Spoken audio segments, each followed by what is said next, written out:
Apakah pendeta Jambul ini pernah berpikir untuk kemudian at the moment pindah gereja?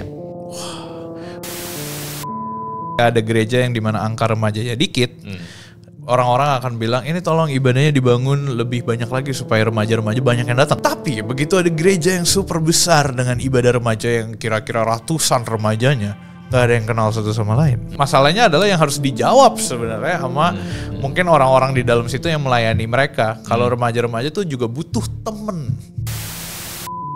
Oke, Ko Andre, gue bakal cerita lu masalah hidup gue. Sekarang abis itu nanti tukeran lu cerita masalah hidup lu. Terus abis itu si ini cerita masalah hidup dia.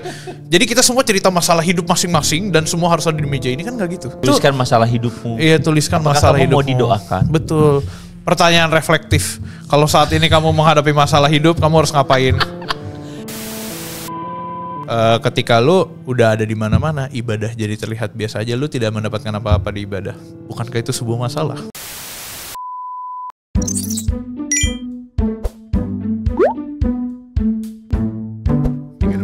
Selamat datang di channel Gereja 360. Sebuah channel yang saya dedikasikan untuk sebuah concern terhadap gereja-gereja hari ini yang begitu banyak. Kita melihat gereja hari ini sangat banyak. Tetapi pada faktanya kita melihat bahwa gereja tetap butuh transformasi. Banyak orang ingin untuk mengalami transformasi di gereja, tapi sayangnya gereja sendiri tidak siap untuk transformasi, dan kita menemukan fakta-fakta itu di lapangan tanpa perlu harus berpura-pura menutup mata. Dan itulah sebabnya Gereja 360 hadir sebagai satu bentuk kepedulian terhadap gereja dan merindukan supaya setiap topik-topik yang kita bicarakan menjadi topik yang bisa diperbincangkan di kalangan para pemimpin gereja maupun kalangan komunitas gereja, sehingga kita harapkan terjadi transformasi di gereja lokal masing-masing. Bukan hanya untuk sekedar main kucing-kucingan, pindah gereja dan sebagainya, tetapi kita bisa saling mengoreksi diri dan saling mengubah ya apa yang memang perlu kita ubah. Dan that's why Gereja 360 hadir di sini. Dan di depan saya teman-teman telah hadir seorang yang saya kira pasti teman-teman sebagian sudah sangat amat tahu, begitu ya. Ya. Julius Teja Setiawan. Yes. Selamat datang Julius. Terima kasih, it's an honor to be here, apalagi bersama dengan bestie saya ini. Jujur, namanya sekarang lebih dikenal Julius Hellogat daripada Julius Setiawan, betul begitu? Bukan, lebih terkenal Julius rambutnya tinggi. Oh, ya. Julius rambut. Sorry banget loh. Bener.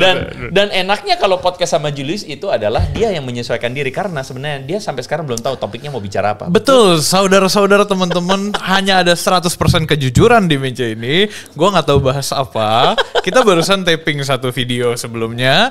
Nah, kita lagi taping nih bareng Gereja 360 dan gua nggak tahu kita mau bahas apa hari ini. Lu tebak mau bahas apa? Ini bukan Mega Church.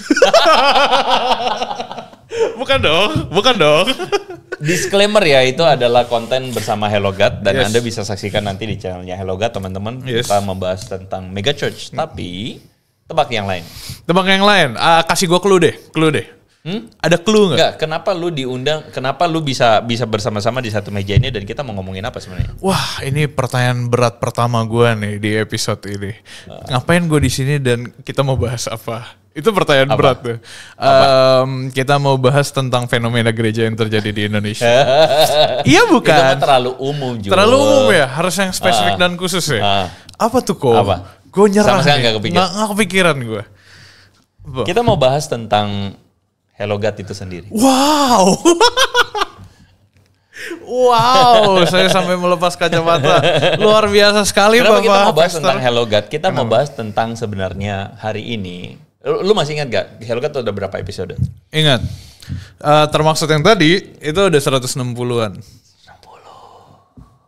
160 khusus yang podcast ya. Nostalgia dikit dong, teman-teman pasti juga pengen tahu di sini ya. Buat teman-teman tidak tahu, pasti ada yang belum tahu lah ya. Iya benar pasti. Hellogat itu adalah sebuah pelayanan yang kita rintis untuk kemudian menjadi relevan dengan hari ini, di mana sosial media informasi terlalu banyak dan kemudian pada akhirnya gereja somehow kita harus akui kehilangan relevansinya Di dunia sosial media. ya, bukan cuma di dunia sosial media, tetapi apa yang terjadi sekeliling kita, gereja tidak relevan atau gereja itu berputar-putar pada isu yang selalu sama tanpa relevansi, which means tidak semua gereja, tapi sebagian gereja sudah kehilangan relevansinya.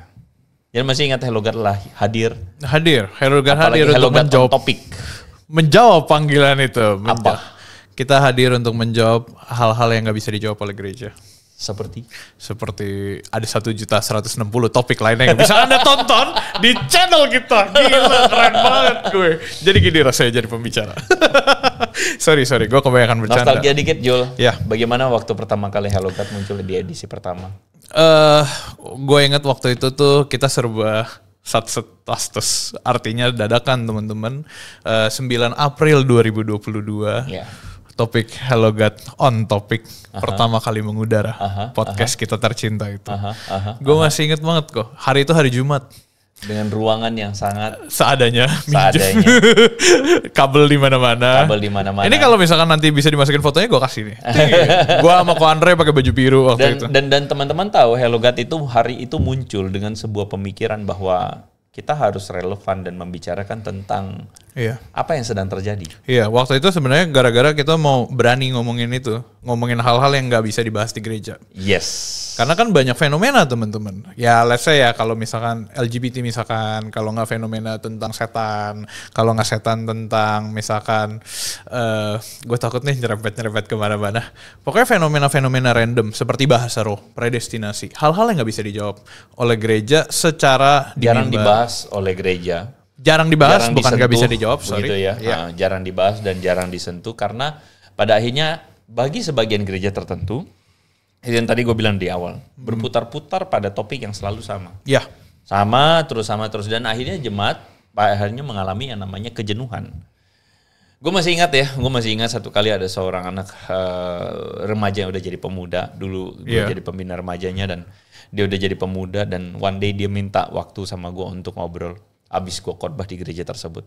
Dan setelah gue khotbah selesai, kemudian setelah salaman semua jemaat selesai, lalu kemudian dia udah nunggu dan kita duduk sama-sama di ruang ibadah, terus kemudian dia ngobrol. Dan dia cerita bagaimana pada waktu itu dia punya teman-teman circle dia di kampus ya, dan circle dia di kampus itu beberapa teman-teman dari gereja-gereja lain. Gereja-gereja yang menarik sekali ya. Bagus. Gak semua orang mengerti emang. Iya gak apa-apa. Ya, biarlah yang mengerti tetap mengerti, yang tidak ya gak usah ngerti apa-apa. Ya dari gereja ini dan gereja itu. Dan mereka tuh punya kebiasaan sambil makan siang bareng. Jadi karena mereka kan satu kampus, satu angkatan. Dan mereka makan siang bareng dan mereka tuh cerita tentang saat teduh. Mereka cerita tentang mereka hari Minggu kemarin dapat berkat apa di gereja dan sebagainya. You know what? Apa? Teman-teman yang lain tuh cerita, wah dapat firman Tuhan ini ngena banget dengan hidup gue. Dapat firman Tuhan ini ngena banget dengan hidup gue. Gue tahu arahnya kemana. Dan satu teman kita ini, dia mencerita itu dan dia ngomong, kok aku hari itu nggak bisa bagiin apa-apa. Kenapa? Karena khotbah di gereja gue adalah tentang manakah baptisan yang paling alkitabiah. Emang ada berapa baptisan? Ada berapa baptisan di dunia ini sampai pertanyaan itu bisa dan kita yang ngomongin hari ini ketawa, dia nangis loh. Wah, gue mau ketawa nggak bisa ketawa. Gue merasa bersalah jadinya kan. Enggak. Sorry. Artinya bukan, tapi maksudnya gue paham. Maksudnya gue aja mau ketawa, tapi gue nggak bisa ketawa. Kenapa? Karena melihat dia nangis. Segitu hausnya anak-anak muda kita tentang firman, khotbah, gereja yang relevan dengan hidup mereka. Mereka merindukan yang namanya Tuhan hadir dalam seluruh kehidupan mereka, tapi gereja nggak hadir. Dan gereja sibuk berbicara dari sudut pandang gereja. Atau lebih tepatnya sudut pandang dari leadernya. Sudut pandang, kalau misalnya kita ngomong tentang teori generasi ya. Boomer, Gen X, ya, milenial, Gen Z, Alpha. Katakanlah anak-anak muda sekarang yang namanya Gen Z atau Alpha nih. Ya di gereja. Gen Z, Alpha. Betapa jauhnya sudah nih tahap. Meskipun sekali lagi, bukan berarti kalau misalnya teman-teman Anda yang mendengar ini adalah seorang pemimpin di gereja yang adalah boomer atau Gen X, bukan berarti Anda pasti tidak relevan. Bisa kok relevan. Pasti. Cuman seringkali sisi yang tidak bisa dilihat adalah itu tadi. Khotbah-khotbah di gereja dan sebagainya. Itu seringkali berputar pada topik yang sama. Yang selalu di-recycle dan tidak relevan. Gimana Jo? Tidak relevan, gue setuju. Secara pribadi, mungkin gue share pengalaman gue kali ya. Asik. Semenjak gue terjun di dalam dunia pelayanan digital ini kan, pemikiran gue semakin terbuka. Dari dulu sejak kecil tuh, gue tumbuh dan lahir di gereja tercinta, gereja lokal. Jadi dari gereja teman-teman. Emang dari lahir udah Kristen, Yesus sampai hari ini gitu. Dan waktu itu pernah ada seorang yang email ke gua. Betul, di tahun 2014 stop. Meminta pelayanan. Boleh nggak pelayanan? Gitu ya? Iya bener. 2014 teman-teman, gue masih remaja. Itu gue ngontek penginjil satu ini, Bapak Andre yang tersomat. Gue bener-bener tulis Bapak Andre. Boleh nggak pelayanan di gereja kami? Gini, suratnya gini. Terus oke, siap, saya siapkan materinya. Gitu. 2014 tuh, WA baru berusaha untuk bangkit. Ya pokoknya dari lahir gue di gereja emang. Terus dari situ kan belajar dan sebagainya sampai akhirnya di umur-umur yang tadi lu bilang, Gen Z, Alpha, which is mungkin 18 sampai 25. Gue mulai tuh merasakan yang namanya di gereja tuh khotbahnya mulai itu-itu aja. Gak tau ya, ini pengalaman pribadi, correct me if I'm wrong, atau gue gak menemukan apa. Cuman kalau kita bisa gue adalah tipe orang pencatat sebenarnya. Jadi gue kalau khotbah gue catet, bukan karena buat tanda tangan, buat gue ini aja iseng catet biar gue tahu. Makanya kadang sekarang supaya kelihatan intelek. Iya, bukan. dulu bahas. Kalau sekarang mikirnya supaya kalau suatu saat Alkitab udah nggak ada, catatan khotbah itu masih ada. Pasti terinspirasi ya sama. Betul, sama banyak hal. Nah intinya gitu. Gue catat. Kalau sekarang kan gue catatnya cuman pas momen-momen penting atau topik khusus. Dulu tuh gue catatnya minggu. Supaya satu gue nggak ngantuk, dua emang buat gue belajar aja. Sampai akhirnya gue ngerasa kok ini semua sama, nggak beda gitu. Dan itu di remaja atau di umum? Remaja dan umum. Remaja ke kuliah nih berarti. Iya. Terus akhirnya gue mulai ngerasa wow, topik kita nggak jauh-jauh gitu. Dan gue bisa mulai belajar di tempat lain.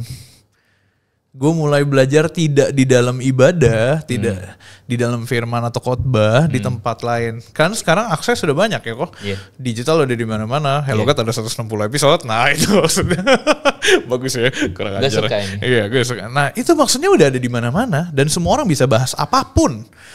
Nah cuman masalahnya pilih yang benar itu susah. Iya. Nah kayak gitu, dari situ gue ngerasa oke. Ketika lu udah ada di mana-mana, ibadah jadi terlihat biasa aja, lu tidak mendapatkan apa-apa di ibadah. Bukankah itu sebuah masalah? Apakah pendeta jambul ini? Bukan. Anyway di gereja di HelloGuide banyak yang bilang Julius ini pendeta jambul. Benar, karena rambutnya tinggi. Yeah. Dulu nggak apa-apa, kita terima itu sebagai lucu-lucuan. Betul, gue setuju. Apakah pendeta jambul ini pernah berpikir untuk kemudian at the moment pindah gereja? Mungkin karena lingkungan gue sempit, gue nggak sempet ada kepikiran itu loh kok. Maksudnya ada zaman dimana gue ngerasa ya udah gereja bakal bahas itu aja. Khususnya gereja gue gitu. Jadi lu belum sempat untuk jajan-jajan? Nggak ada. Kayak gue melihat mereka ya udah gitu dengan segala style yang mereka punya. Ya udah begitu. Ya udah begitu gitu. Cuman ya mungkin karena yang membuat gue stay adalah community-nya, teman-temannya. Jadi selama masih ada teman-teman di situ ya gue masih stay gitu. Jadi gue nggak sempet kemana-mana. Untungnya pada akhirnya lu punya community itu ya. Iya. Pada akhirnya. Iya, which is ya mungkin grateful-nya di sana. Bersyukur. Kalau nggak ada itu? Nah itu pertanyaan yang sangat bagus. Community lu sama kucing-kucing aja. Iya, ya? community gue sama kucing-kucing. Pemelihara kucing teman-teman maksudnya. Iya. Gue mungkin itu gue baru-baru ini renungin sebenarnya. Kalau misalkan nggak ada teman-teman, gue nggak di gereja itu kemungkinan. Itu yang seringkali gue kritisi soal gereja. Apa tuh? Bahwa gereja seringkali tidak care about mending the community atau menurture community itu. Seringkali gereja cuma taunya adalah yang penting bikin ibadah, menyelenggarakan ibadah, event organizer pada akhirnya. Jadi gereja itu cuma care tentang bagaimana bikin ibadah dan ibadah itu kemudian diharapkan bisa memuaskan jemaat. Padahal memuaskan jemaat pun bisa macam-macam aspeknya. Ada yang memuaskan jemaat dalam aspek mengentertain, ada yang memuaskan jemaat pada level yang seharusnya, yaitu membahas hal-hal yang rohani ya dalam arti. Tapi pada akhirnya gereja lupa bahwa komunitas itu tuh perlu dibikin, dan masalahnya komunitas itu terjadi secara organik atau natural pada angkatan atas. Iya, setuju. Tapi anak-anaknya enggak. Nah, gue punya cerita tuh. Jadi HelloGuide baru-baru ini tuh dikasih kesempatan buat melayani beberapa teman-teman remaja lah. 14 doang. 14 orang ini pokoknya intinya gue ajak ngobrol, makan, mereka saling kenal. Ada satu anak ngomong ke gue, cewek. Dia bilang, kok thank you ya udah ngadain acara ini, seneng bisa kenalan sama teman-teman dari gereja lain. Gereja lain. Gereja lain. Gereja lain. Gereja lain. Oke. Lucu banget. Ya pokoknya maksud gue adalah ketika gue dengar pertanyaan itu sempet terdengar biasa. Tapi habis itu begitu gue pikiran adalah emang dia nggak pernah ketemu teman dari gereja lain. Iya. Apakah teman-teman dia sebatas gereja dia doang gitu. Terus kayak circle pertemanan tuh bisa seluas mungkin kan, mengenal satu sama lain. Iya. Tapi dia baru tahu, gereja lain tuh teman-temannya kayak gini, seru ya dan sebagainya. Iya. Kita makan pizza hari itu. Salah. Jadi kayak gitu. Jadi dari banyak gereja tadi. Dari banyak gereja, 14. 14 itu dari 14 gereja. Iya, gue culik satu-satu lah pokoknya. Satu-satu. Izin. Ayo bikin konten gitu. Kayak gitu. Nah itu poin gue ya, yang gue pengen munculin itu adalah itu loh. Gereja tuh lupa bahwa ini satu titik pivot penting. Karena hari ini bukan hanya komunitas, tapi mereka membicarakan apa. Jadi gereja tuh cuman sayangnya tuh peduli pada bikin ibadah setiap minggu saja. Termasuk misalnya remaja. Kalau kita ngomong remaja ya. Iya. Jadi ibadah remaja yang penting ada remaja. Dan celakanya adalah yang harus bertanggung jawab atas seluruh ibadah remaja, kalau enggak hamba Tuhan remajanya, disebut sebagai pembina remaja. Yes, benar, setuju. Iya kan? Kalau enggak ya sudah asal jadi aja. Sayang banget. Sayang banget. Makanya menurut gue masalahnya ini ada dua spektrum keren deh. Gak tahu itu sebutannya spektrum atau bukannya. Tapi ketika ada gereja yang dimana angka remajanya dikit, orang-orang akan bilang ini tolong ibadahnya dibangun lebih banyak lagi supaya remaja-remaja banyak yang datang. Pada mau datang. Iya, supaya tertarik datang. Iya, supaya tertarik.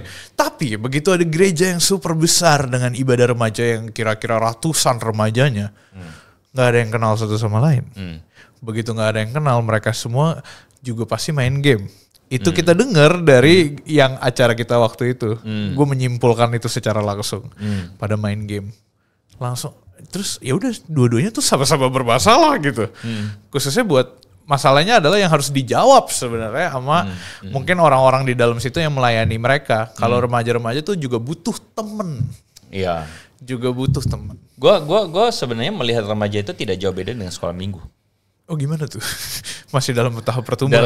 Bukan tahap pertumbuhan atau tahap apa, tapi sebenarnya pada ini yang kurang lebih sama. Iya. Nah cuman sayangnya adalah, ya ini arah omongan gue arahnya ke sini. Sekolah minggu gereja pun asal jadi. Wow. Wow. Maafkan ya. Iya, jadi sekolah minggunya asal jadi ya nggak heran remajanya asal jadi. Itu sayangnya.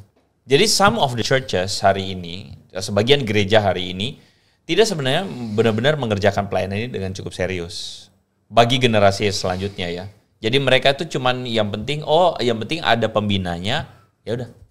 Nah, kebanyakan sebagian gereja itu mereka cuman taunya apa? Kita udah bikin kok ruang ibadahnya. Sarpras sudah jadiin kok. Oh bagus. Istilah dari mana tuh? Istilah dari gereja. Oh iya dari gereja. Sarpras sudah bikin kok itu gedung, udah bagus gitu kan. Udah ada ininya, udah ada LED-nya kok. Iya. Ya udah kalian bikin dong. Kalian yang tanggung jawab dong. Itu masalahnya. Itu masalah. Padahal siapakah yang sebenarnya bertanggung jawab untuk anak-anak ini? Semua orang-orang yang sudah jemaat. Iya, jemaat. Sayangnya di situ. Sayangnya di situ. Setuju banget. Itu baru remaja sama sekolah minggu barusan kita bahas. Apalagi anak muda. Apalagi anak muda. Yang dimana mereka udah mulai, kita, karena gue masih muda, kita tuh mulai ngerasa kalau kita bisa melakukan apapun yang kita mau. Baru mengenal konsep free will emang di umur 18-20 atau enggak pas udah kerja. Karena udah ada duit. Udah mulai kenal duit, udah mulai kenal konsep free will gitu kan. Jadi ya udah mulai bisa pindah kemana-mana. Terus habis itu akhirnya kayak, ada gereja ini yang lebih menarik, ya udah gue ke situ deh. Terus ada gereja ini teman-teman gue banyak di sana, ya udah gue ke sana deh. Which is nggak salah juga. Selama yang tadi kalau dari tadi kita bahas adalah fokus poinnya di pertumbuhan dan juga pengenalan akan Tuhan Yesus gitu. Ya itu nggak salah, tapi salahnya ketika ya lu cuma cari entertaining dan sebagainya, lupa kalau ada sisi community, ada teman-teman. Makanya gue kadang ngerasa di umur-umur gue sekarang, kan teman-teman kalau istilah umumnya adalah semakin lu gede, circle lu semakin sempit kan. Yeah. Nah itu seharusnya di gereja kayaknya juga mulai berasa itu di youth-nya, di youth manapun gitu. Bahkan yang angkanya fantastis, circle lu akan semakin sempit. Yeah. Makanya penting punya community kalau menurut gue. Gue tadi pikir lu mau address langsung ke dalam kondisi apa yang lu alamin di gereja lokal. Oh justru itu, angka doesn't matter. Gue belajar the hard way. Oke. Gue belajar the hard way. Ada zaman dimana gue ngerasa, pemuda lain growing dengan angka yang begitu fantastis. Lu? Tidak. Berapa belas orang? Ya nggak nyampe belas lah. Oh, nyampe belas. 20 adalah. 20 ada. Tapi kalau datang ke persekutuan gitu nggak datang. Salah satunya gue. Emang. Oke, jujur, kenapa? Hari Sabtu sibuk. Jujur, kenapa? Sibuk apa? Nge-MC wedding. Nge-MC wedding. Kerja ya? Kerja. Oke. Ya. Seandainya lu nggak kerja, lu bakal datang nggak? Datang. Pasti? Pasti. Kecuali ada halangan kedua tapi bucin. Pacaran ya? Iya. Jadi kalau nggak bucin kan gue pasti datang gitu. Teman-teman gitu. Konyol. Gue mulai ngerasa. Terus. Sorry. Gue mulai ngerasa komunitas itu lumayan ketika bertumbuh bukan karena angka tapi karena bisa konyol sama open bareng. Udah mulai kelihatan nih transparansinya, nggak malu-malunya. Udah mulai belajar untuk menerima segala keburukan, berani menunjukkan itu terang-terangan gitu. Gue mulai ngerasa di sini gue bisa melihat ini komunitas sepertinya mulai bertumbuh gitu. Pada waktu itu ya. Gitu. Terus orang-orangnya masih ada nggak sekarang? Masih ada. Semua? Di dalam nama Yesus masih. Gue gak tahu ya semua ya, cuman rata-rata masih ada. Kayak at least beberapa orang-orang gitu lah. Karena dulu sempat ada zamannya kita hampir binasa. Karena ngandelin persekutuan dan ibadah tuh hampir binasa kok. Masalah ini gereja lokal gue tapi ya, dari sudut pandang gue doang. Gak tahu di teman-teman beda semua soalnya. Di tempat gue, youth tuh banyak. Nggak kemana-mana. Tapi nggak nyatu. Itu masalahnya. Ada circle A, B, C, D, F. Ada di situ, nggak hilang, nggak cabut, tapi nggak nyatu. Itu problem waktu itu. Sekarang orang-orang yang lu bilang nggak hilang itu sekarang ada? Sekarang ada. Sebagian. Apakah semua nyatu? Belum tentu. Tapi apakah semua enjoy pas lagi ada momennya? Gue sih bisa bilang enjoy. Oke, sekarang gini. Okay, kita okay. main semacam kayak cosplay aja. Oh seru nih. Dengan keadaan lu sekarang, lu boleh spill umur dong sekarang. Boleh dong, 27. 27. 26 lebih tepatnya, 27 itu adalah bisa kita bilang peak, bukan umur peak juga sih ya, tapi kayak fase-fase yang lumayan lagi berkaryanya lah ya. Lagi terpapar dengan banyak perjalanan lah ya dalam proses menemukan hidup kan gitu ya. Ya bahasa sederhananya stres, buat terbeban berat, letih lesu, beban pinggang Oke lah, sekarang dengan keadaan ini, lu cosplay, jadi leader gereja. Kenyataan atau enggak cosplay. Iya, cosplay. Jadi oke, buat teman-teman nggak paham cosplay itu pretending ya. Role play. Iya, menempatkan diri jadi leader gereja. Gak usah bilang leader gerejanya jadi siapa lah pokoknya, tapi pokoknya lu bertanggung jawab atau lebih tepatnya dipercayakan untuk pelayanan anak-anak muda. Pelayanan anak-anak muda ini berarti broader ya, luas ya, atau youth atau katakanlah remaja, luas lah. Lu akan lakuin apa Jul? Pertama saya evaluasi dulu. Gak harus lu khotbah, gak harus lu khotbah tentu saja, tapi lu akan lakukan apa? Ini dari gua sendiri ya. Dari lu jadi leader nih, jadi leader nih di sana. Leader itu ya tolong jangan sempitkan dalam arti lu jadi majelis ya. Jangan sempitkan ke situ. Leader. Lu jadi leader tapi lu punya kapasitas untuk memutuskan sesuatu. Mengubah sesuatu. Shifting. Lu akan lakukan apa? Pertanyaannya bagus dan gue tahu jawabannya. Versi pribadi gue ya, ini bukannya sombong atau gimana, cuma berdasarkan pengalaman gue ngerasa akan lebih baik kalau persekutuan itu tetap ada, tapi dijadiinnya organik. Sebelum kita masuk lebih lanjut ke dalam ini, coba deskripsikan dulu dengan keadaan, menurut lu deskripsi gereja lu sekarang kayak gimana? Supaya mungkin audiens dapat kayak, kita sama nih satu frekuensi nih. Ibadah youth ya, bukan ibadah lah, persekutuan, kita gak ada ibadah soalnya. Persekutuan youth. Ya ngomong aja. Jadi deskripsinya ciri-ciri gereja yang lu sekarang lagi mau ubah sesuatu, tapi sekarang ciri-cirinya gimana? Mention aja. Ciri-cirinya berarti gereja ini gak merek lo ya? Iya gak merek pasti. Iya. Gereja ini punya cukup banyak anak muda, cukup banyak youth. Cukup banyak dalam arti sebenarnya ada anak jemaat. Itu arti cukup banyak kan? Iya, diverse. Anak jemaat ya. Anak jemaat. Bukan persekutuannya. Bukan persekutuannya banyak. Oh iya. Okay. Jemaatnya banyak. Diverse artinya dari segala usia ada. Terus habis itu kalau kita ngomongin youth, teens dan sebagainya, gue akan ubah bilang, oke, kita bikin kalau buat remaja mungkin Youth-nya berapa kehadiran? Ya let's say rata-rata 25 lah. 25. Nggak nyampe 20 lah. Itu persekutuan. Ini jemaatnya berapa? Jemaatnya rame dah. Berapa? Ya anggaplah gope lah. Enggak hitung. Iya kan masa gue hitung. Ya anggaplah gope lah 500. 25 angka paling tinggi. Angka paling tinggi yang datang ke persekutuan. Iya. Berarti belasan. Berarti belasan. Oke, terus? Terus habis itu di dalam ibadahnya di dalam ibadah hari Minggu yang dimana semua gabung kan gope. Nah youth di situ bisa gocap lah gitu sampai 100. Kalau ibadah hari Minggu. Ibadah hari Minggu. Persekutuannya tidak. Nah gitu. Tapi ya tolak ukur gue ngerasa nggak boleh dari angka. Pribadi gue ya. Pengenalan akan satu sama lain. Gak boleh jadi mega church. Gak boleh. Gue gak tahu tuh jawabnya gimana tuh, susah banget tuh. Boleh aja, tapi bukan tujuan itu. Iya. Bukan kita bertujuan untuk itu. Perasaan tadi ngomongin itu ya? Ya makanya tujuannya bukan angka. Fokus poinnya transformasi. Balik, gue jadi leader nih. Oh, iya. Persekutuan harus organik, nggak boleh dibuat-buat. Persekutuan organik tuh gimana? Kayak yaudah. Kita jadwal setiap kali ketemu Sabtu.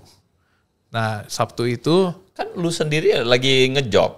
Iya, tapi kan buat ada teman-teman yang lain kayak lu gimana? Ada mereka yang tidak ngejob. Ada mereka yang tidak ngejob. Dan itu tetap hari Sabtu tanda kutip persekutuan ya kok. Iya, makanya tadi pertemuan organik itu menurut gue jauh lebih powerful dibandingkan lu merancang sesuatu. Pertemuan organik tuh gimana? Guys, abis ibadah kita makan siang yuk. Di mana Padang sih? Sabtu. Minggu. Kalau Sabtu kan let's say persekutuan. Di mana kita datang bahas firman, kumpul. Dan setelah apa lu gak bosan hari Sabtu bahas firman, Minggu firman lagi? Enggak, Minggu kan beda ibadah. Minggu formalitasnya. Iya, firman formalitas. Iya, tanda kutip ya, kita formalitas. Cepet-cepet amin gitu kan. Iya bisa. Terus habis itu makan siang. Maksudku kalau youth, menurut gue akan lebih baik kalau pertemuan itu jadi secara organik kok. Maksud gue yang kayak... Jelasin dong organik kapan? Zaman-zaman orang-orang muda atau kita setiap kali ketemu, misalkan padel yuk.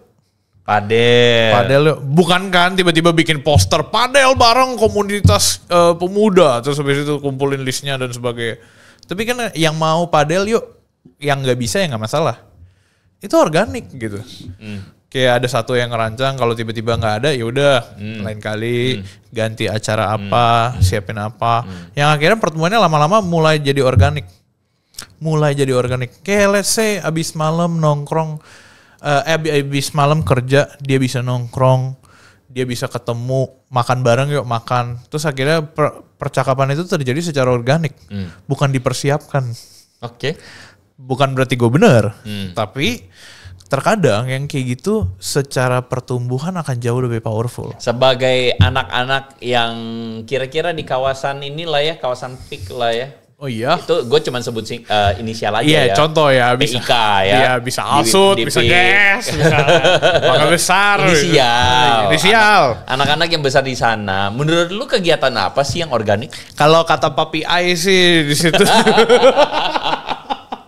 Lo tau kan kalau anak-anak PIK, itu dia tuh ada bercanda-bercanda Papi Ai, Mami Ai. Papi Ai, Mami Ai. Anak-anak PIK kegiatan literally organiknya. speaking. Literally speaking.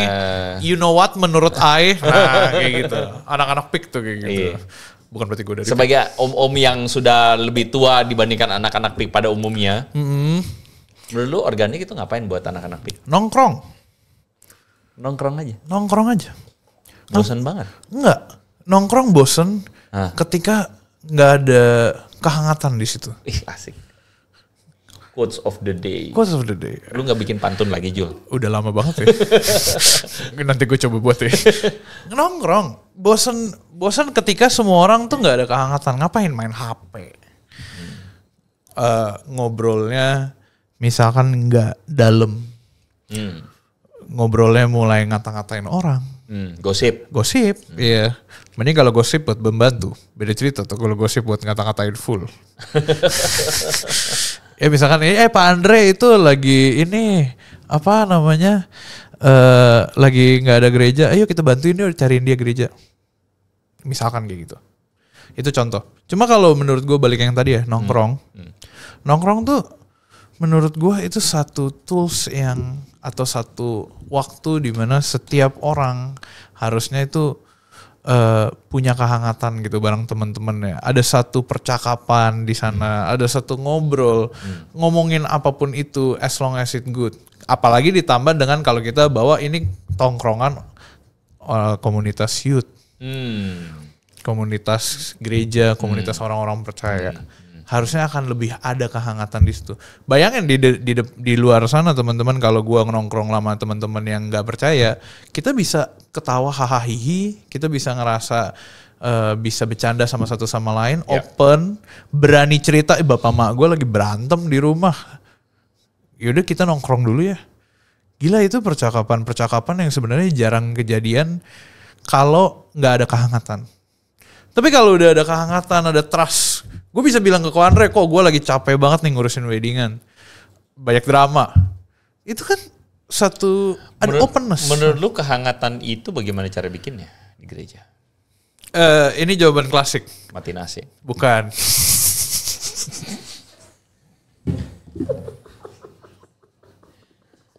Gue kenapa bisa nyeletuk begitu? Itu biasa gue yang nyeletuk. Gue kenapa nyeletuk begitu? Itu biasa gue yang terus ngomong. gue baru sadar lagi, ya ampun, gue celetukan gue bapak-bapak banget. Tapi kalau mati nasi panas kok. Itu mah bukan kehangatan tapi kepengapan.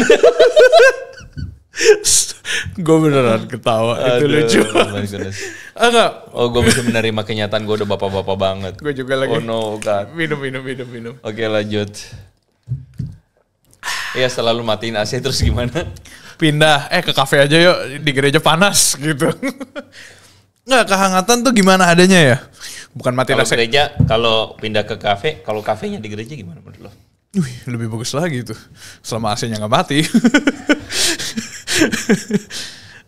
Ini nanti bisa jadiin short. Iya. Kafe di gereja menurut lo gimana?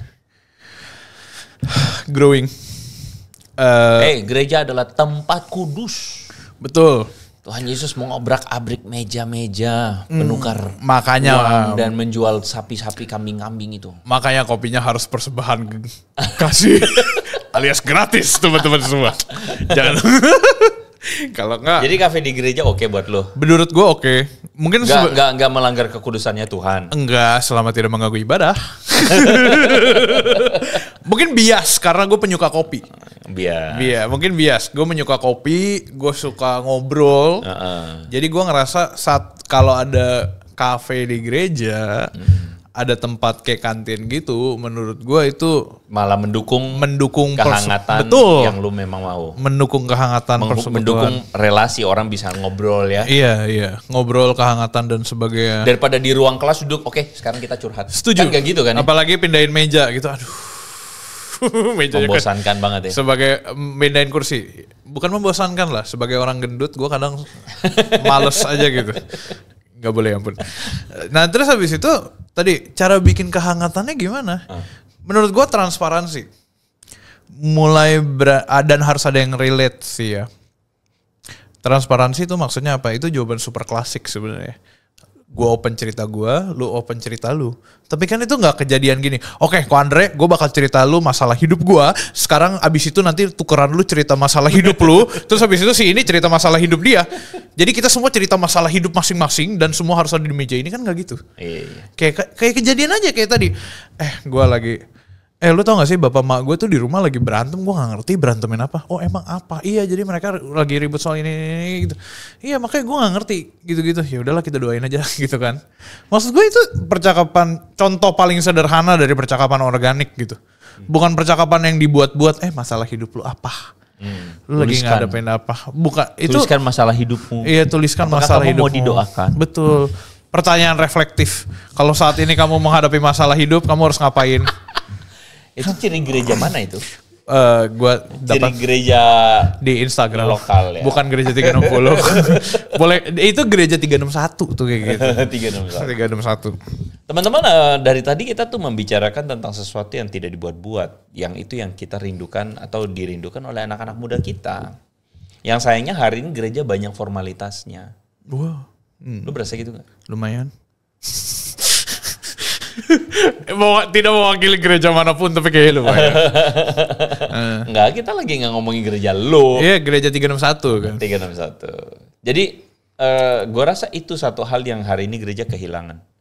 Gereja kehilangan otentisitasnya dan kehangatannya. Asik. Kalau itu pakai bahasanya Julius tadi. Iya. Yang sebenarnya bisa dilakukan dengan matiin AC. Sebagai jemaat yang suka dengan suasana gereja yang dingin. Dingin AC, bukan dingin orang. Gue mendukung sekali gereja untuk memperbaiki AC kita yang bocor.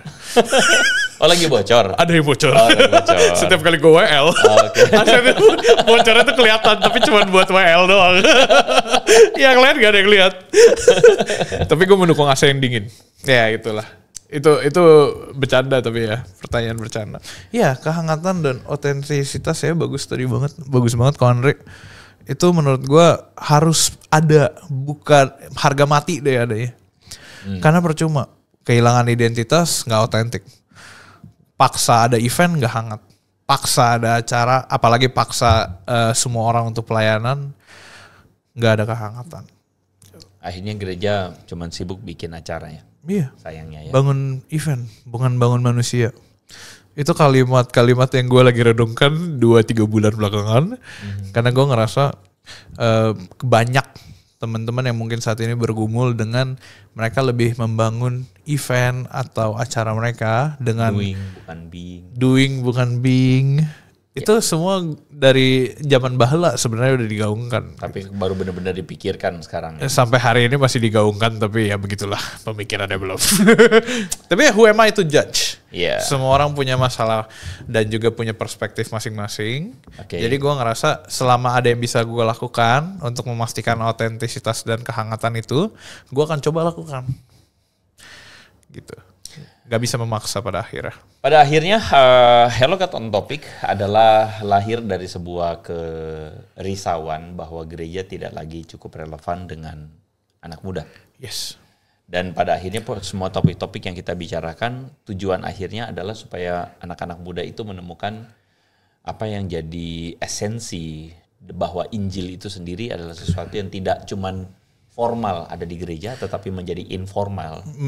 Ketika dia hadir dalam topik-topik yang ada. Iya, gue menjadi beacon of hope. Tapi gue berasa pelayanan itu ada hot.